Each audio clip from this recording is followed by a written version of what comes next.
Olá, começa hoje aqui na Univale, vai até o dia 7, o 8º Fórum Internacional da Cátedra Suíço-Ibero-Americano de Medicamentos, de Desenvolvimento de Medicamentos. Aqui no estúdio eu converso com a professora Tânia Bresolim, coordenadora do Programa de Pós-Graduação em Farmácia da Univale. Obrigado pela sua presença, professora. Professora, é um fórum aí que vai discutir aí assuntos interessantes, não só para pesquisa, para ciência, mas para a comunidade no geral, quando se trata de tecnologia de medicamentos, né, professora? Como vai ser aí esse programa desses dias de encontro aqui na universidade? Obrigado pela sua presença aí. Muito obrigada pelo convite, bom dia a todos, toda a população que está nos ouvindo, a comunidade acadêmica também. Esse é um evento muito interessante que já está na sua 8ª edição, ele já aconteceu na Espanha, na Suíça, em Cuba, no México, uma vez no Brasil, na Argentina e agora está novamente aqui no Brasil, porque nós fazemos parte dessa Cátedra Ibero-Americana de Desenvolvimento de Medicamentos, que tem como objetivo discutir tecnologias na elaboração de medicamentos, mas também de cosméticos, de alimentos, né? Também discutir a formação dos profissionais da área das ciências farmacêuticas. E nós teremos aí a participação de vários pesquisadores internacionais, né? Temos da Colômbia, Cuba, da Itália, da Espanha, de Portugal, da Suíça e pesquisadores renomados do Brasil. Teremos também a presença da indústria farmacêutica, de representantes da indústria cosmética também. E também alguns professores que irão discutir o ensino, né? A questão da formação de recursos humanos nessa área das ciências farmacêuticas. Então é interessante porque serão trazidas discussões sobre tecnologias, tanto tecnologias mais disruptivas, como nós chamamos, como a nanotecnologia, que ainda está sendo avaliado o seu impacto, os seus benefícios, os seus riscos, né? Mas também tecnologias de liberação de medicamentos em diferentes modos, né? Que não são as formas convencionais, porque desta maneira, empregando essas tecnologias, a indústria farmacêutica brasileira pode se beneficiar produzindo medicamentos mais seguros e mais eficazes, com maior comodidade aos pacientes, porque todo esse trabalho tem essa finalidade, né? Melhorar o acesso aos medicamentos, tornar os medicamentos mais seguros e mais eficazes, ou realmente que eles cumpram o seu papel, né? E que sejam administrados da melhor forma possível. Hoje, professora, a gente sabe que é um processo bastante grande quando se pensa em tecnologia no que diz respeito a medicamentos, né? Como é que a academia, os pesquisadores lidam com essa questão com o governo federal? Como é que é essa relação com o governo federal, com a Anvisa, com o Ministério da Saúde? Então, no Brasil nós temos uma característica muito forte de pesquisa na universidade, diferente de outros países como a Coreia, os Estados Unidos, né, que existem mais empresas de base tecnológica onde os pesquisadores atuam como empresários e também desenvolvendo tecnologias como empresários, né? No Brasil isso ainda é incipiente, está começando, então as pesquisas realmente começam na universidade e se procura então parcerias com o setor privado, o público-privado ou entre empresas privadas, né? Para que a universidade possa repassar essa tecnologia, fazer uma transferência de tecnologia. E para isso, é claro, precisa de muito investimento. Então o governo ele entraria nessa parceria, digamos, com investimento, como tem acontecido muito, né, nos últimos anos. Com a fomentação da pesquisa, né? Sim, vários editais que apoiam ciência e tecnologia. Então nós temos aproveitado muito aqui na Univale esses editais, tanto parcerias diretas com a empresa, porque para aprovar alguma fonte de recurso é interessante que já haja um histórico, que já haja uma parceria, que já haja resultados em andamento interessantes para que nós possamos daí sim conseguir um investimento de, digamos, maior monta para os projetos. E o governo nesse sentido é fundamental, existem muitas fontes de recurso também na FINEP, né, junto ao BNDES, né, muito investimento. Às vezes faltam pessoas qualificadas para captar esses recursos.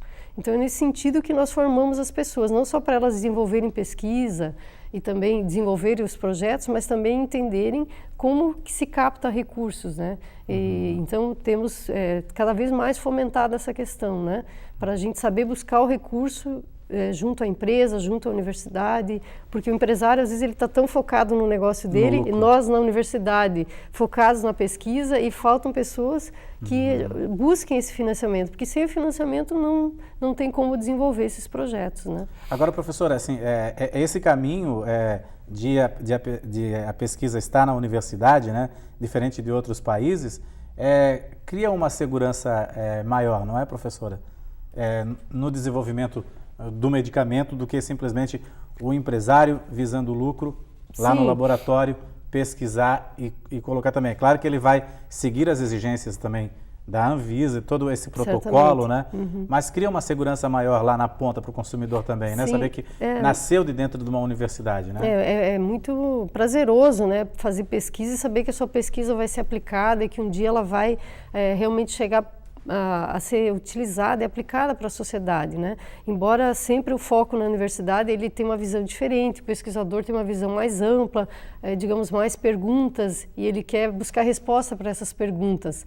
Então fica interessante para o empresário, porque ele não tem esse tempo, ele não tem essas pessoas qualificadas para ficar realmente buscando respostas que não têm uma aplicação imediata. Então a empresa, ela tem um ritmo diferente, ela tem um foco diferente e ela tem que obedecer todos os aspectos regulatórios. A universidade não. Então eu diria que é interessante essa parceria, porque a universidade aprende também e se atualiza com relação às exigências da Anvisa, no caso dos medicamentos, do que é necessário fazer para ter o registro de um medicamento, boas práticas para o desenvolvimento desses medicamentos. E a empresa ganha porque ela não tem que pagar esse pessoal, ela não tem como ter um corpo técnico tão qualificado. Já é uma parceria, né? Inclusive com fomentos do governo federal também à pesquisa, né? Isso então, mesmo. Desculpa. E é interessante, professora, formar essa mão de obra, assim, mas o Brasil ele tem uma mão de obra qualificada e suficiente para atender a demanda da tecnologia, do desenvolvimento da indústria farmacêutica? Sim, o Brasil tem, eu diria que ele tem recursos humanos, está investindo muito nisso com os programas Ciência Sem Fronteiras, né? Nós, em breve vamos estar recebendo de volta tantos jovens que foram se formar no exterior, que tiveram uma vivência diferente, né, em países mais envolvidos. Então eu acho que os recursos humanos eles estão cada vez melhores, né? É preciso investir em toda a cadeia agora, né? Nós temos que ter as facilidades que um país mais envolvido tem, no sentido de ter as matérias-primas no Brasil, ter a facilidade de adquirir.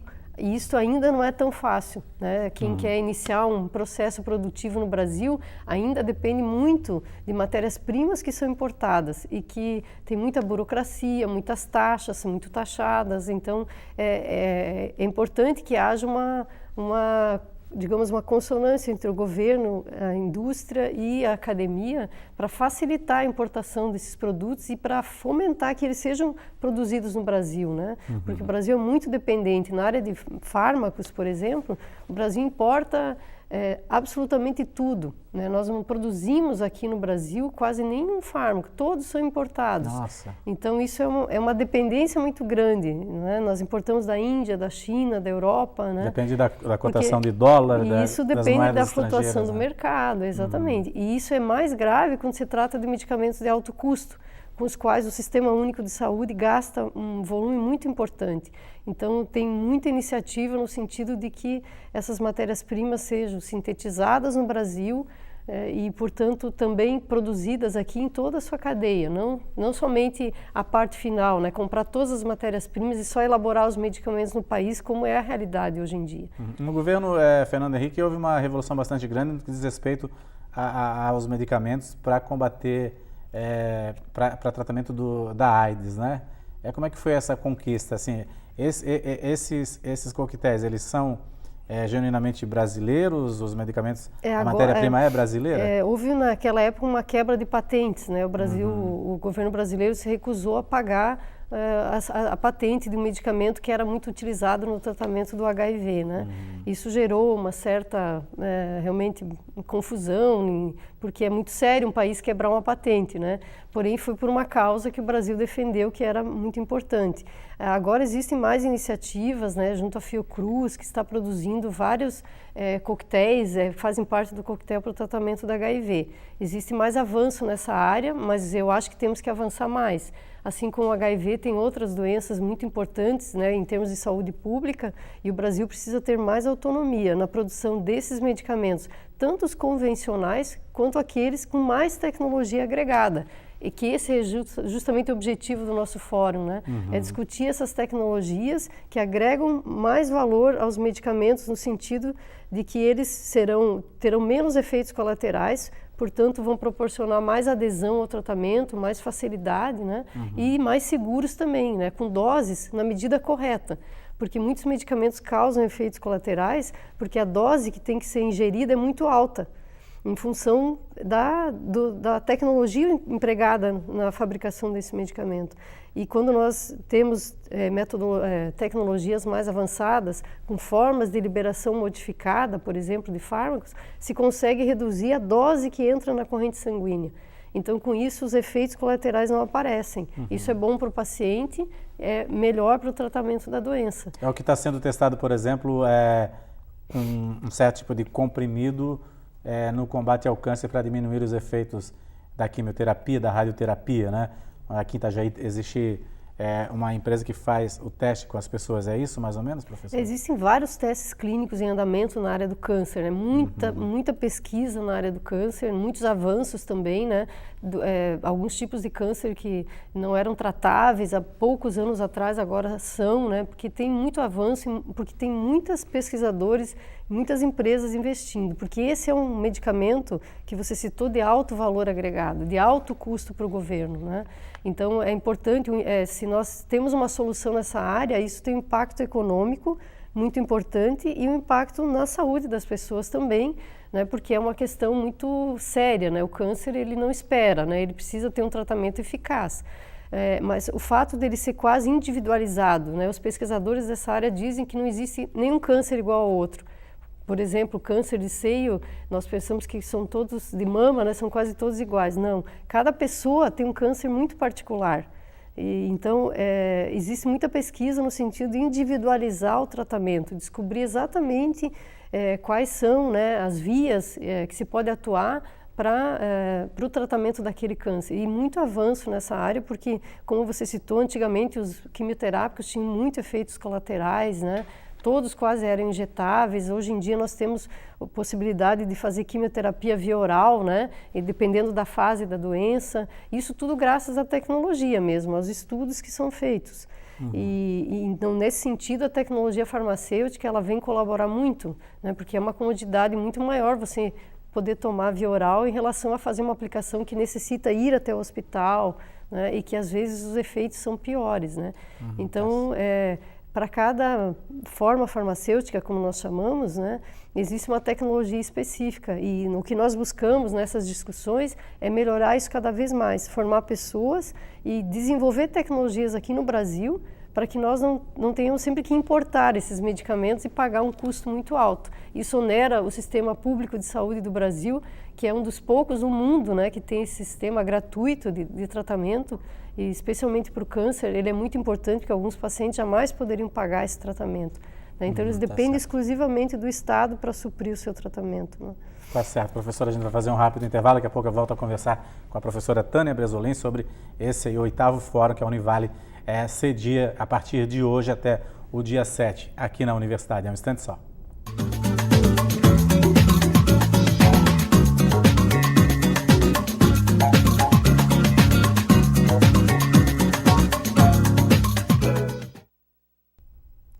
Olá, o Painel Univale está de volta. A nossa convidada hoje é a professora Tânia Bresolim, coordenadora dos cursos de pós-graduação em farmácia da Univale. Hoje começa aqui na Univale o 8º Fórum Internacional aí que vai discutir aí o desenvolvimento de medicamentos e as tecnologias, esse fórum suíço e ibero-americano. Professora, a gente falou bastante na busca de tecnologia para melhorar o tratamento para ter um reflexo na qualidade de vida do doente e da população, né? E a senhora conversou também que as universidades exercem um papel fundamental na pesquisa, né, de busca de novos medicamentos. A gente vai mostrar agora uma pesquisa que é realizada aqui na Univale, mas é com fitoterápico, né? Recentemente o pessoal está estudando aí a questão dos efeitos do Bacupari para tratamento do câncer, né? Lembrando que é uma pesquisa inicial, né? Assim, uma pesquisa que exige todo aquele protocolo, seguido o protocolo da Anvisa, mas a gente vai dar uma olhadinha aí como é que está sendo feita essa pesquisa com o Bacupari, que é uma árvore que se encontra aqui na região. Da fruta, a dona da chácara que produz o axaxairu, como é conhecido o Bacupari boliviano, faz licores para vender na região. Na propriedade em Camboriú, na região do Vale do Itajaí, a época da colheita já passou e restam poucos frutos.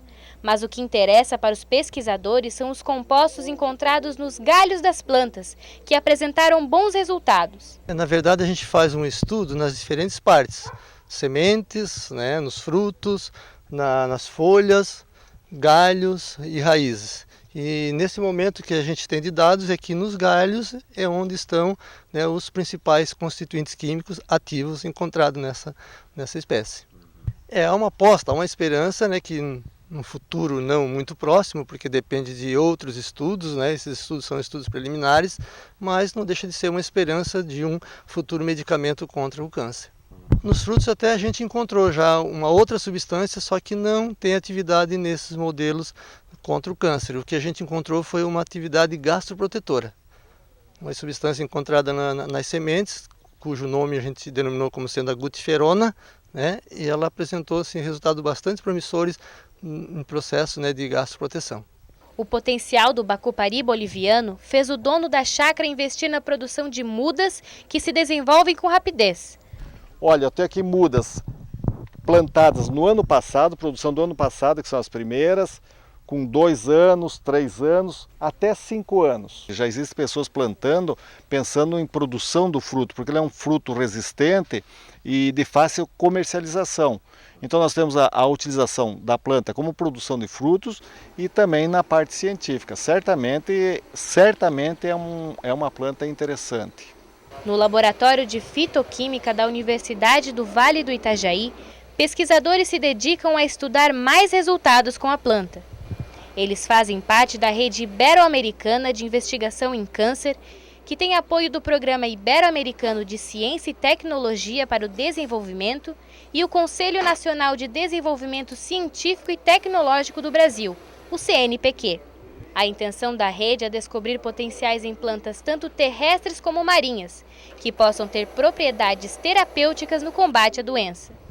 A gente fica tem bastante vontade de chegar a alguma coisa conclusiva, né? Porque por mais que as nossas pesquisas estejam bem no começo, bem no princípio, se a gente conseguir, dentro de todas as coisas que a gente está fazendo aqui, chegar em algum medicamento ou algum composto que tenha uma possibilidade de gerar algum conforto para essas pessoas que já estão sofrendo com a questão do câncer ou, de repente, até, quem sabe, uma cura, isso vai ser bastante gratificante e pode ajudar muito aí a população e também as pesquisas futuras, né? Bastante coisa pode acontecer. Embora haja resultados positivos, ainda é cedo para o uso dessas substâncias em humanos. A pesquisa, que já é feita há 3 anos, vai testar os compostos em ratos, na Universidade de Salamanca, na Espanha.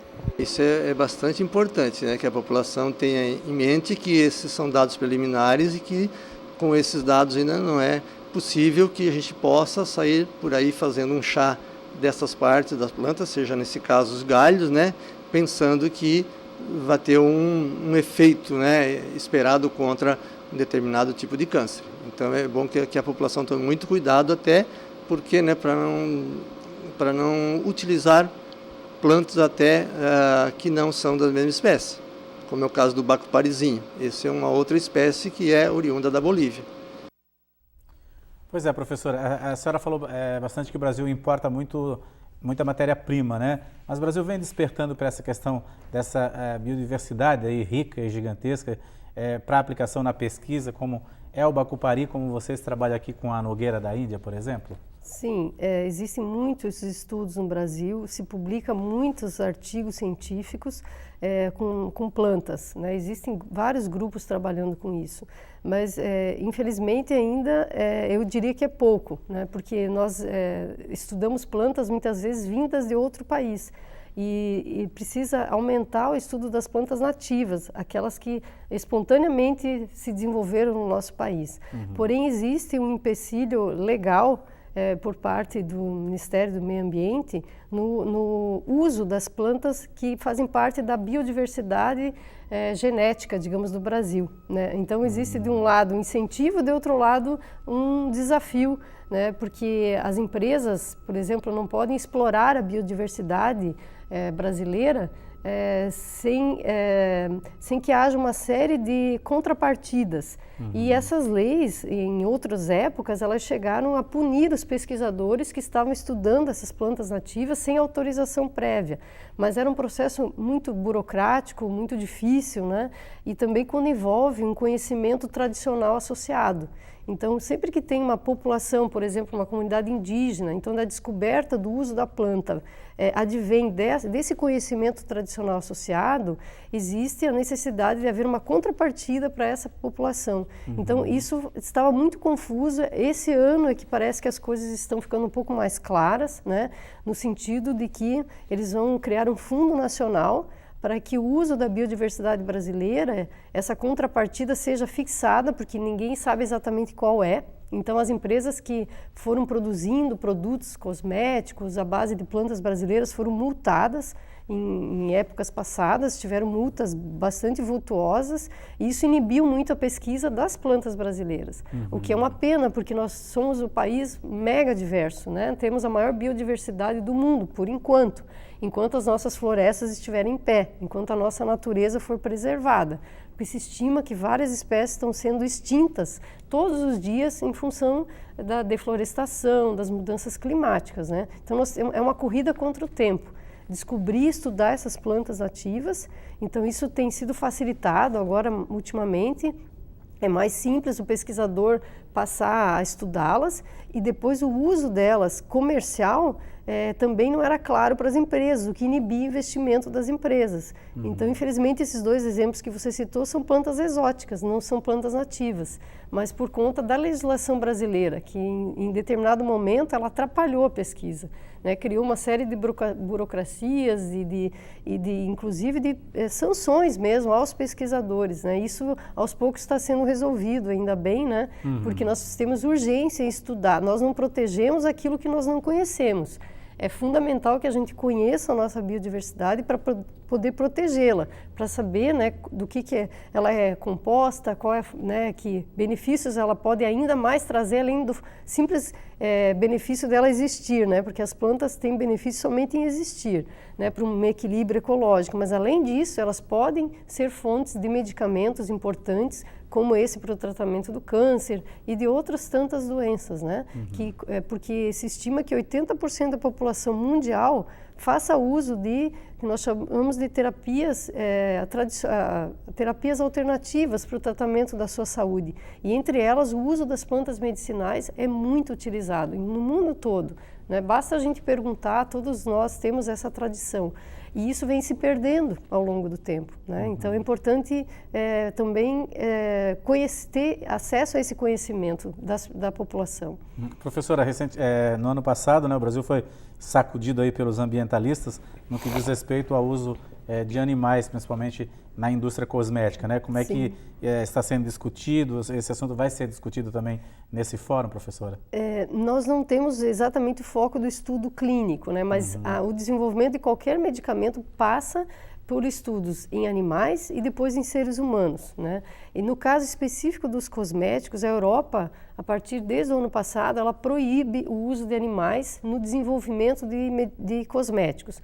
O Brasil também já está adotando isso, né? Nós nos adiantamos aqui nas nossas pesquisas com cosméticos, nós temos buscado sempre testes in vitro, testes em células, e não se usam animais para estudos de cosméticos.